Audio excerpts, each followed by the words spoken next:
பிஸ்மில்லாஹிர் ரஹ்மானிர் ரஹீம். அல்ஹம்துலில்லாஹ் வல் ஆக்கிபத்தில் முத்தகீன்.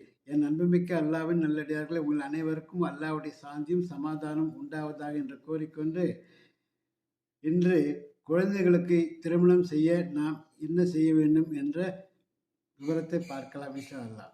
ஏற்கனவே ஒரு பதிவில் இறை வசனத்தை பயன்படுத்தி எவ்வாறு திருமணத்தை முடிக்கலாம் என்ற வழியை கூறியிருக்கிறேன்.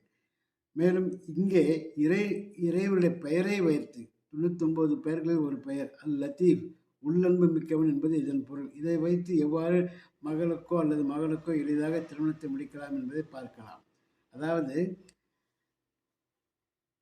குளித்துவிட்டு 2 ரக்காத் நஃபில் தொழுது கொண்டு இதனை 100 தடவைகள் ஓதிக்கொண்டு வந்தால் அல்லாஹ் நாடினால் விரைவில் நல்ல மணமகன் கிடைத்து திருமணம் நடக்கும். அதேபோல் கடன் சுமையும் நீங்கிவிடும். இந்த 100 தடவை ஓதினார்.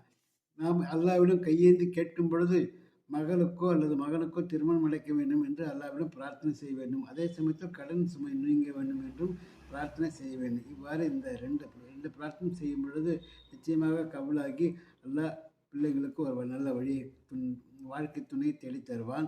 அதே போல் நம் மீது உள்ள கடன்களும் நீங்கும் என்பதில் சிறிதும் சந்தேகம் இல்லை. இறை நம்பிக்கையோடு செய்து வாருங்கள்.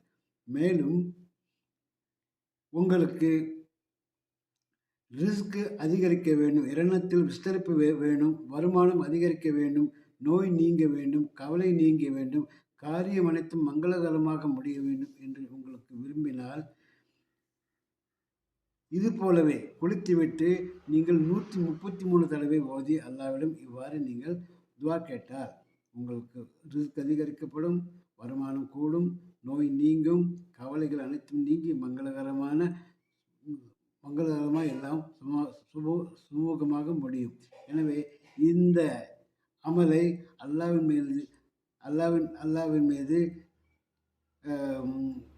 நம்பிக்கை கொண்டு நீங்கள் செய்யும் பொழுது நிச்சயமாக உங்களுக்கு பலன் காத்திருக்கிறது. எனவே இத்தகைய எளிதான முறையை கையாண்டு நீங்கள் இதை கூறப்பட்ட பலன்களை எளிதான முறையில் நீங்கள் பெற்றுக்கொள்ளுங்கள் என்று கேட்டுக்கொண்டு வாய்ப்புக்கு நன்றி கூறி விடைபெற்றுக் கொள்கிறேன். வாஹர் தவான அல்ஹம்துலில்லாஹி ரபில் ஆலமீன். அஸ்ஸலாமு அலைக்கும் வரஹ்மத்துல்லாஹி தஆலா வபரகாத்துஹு.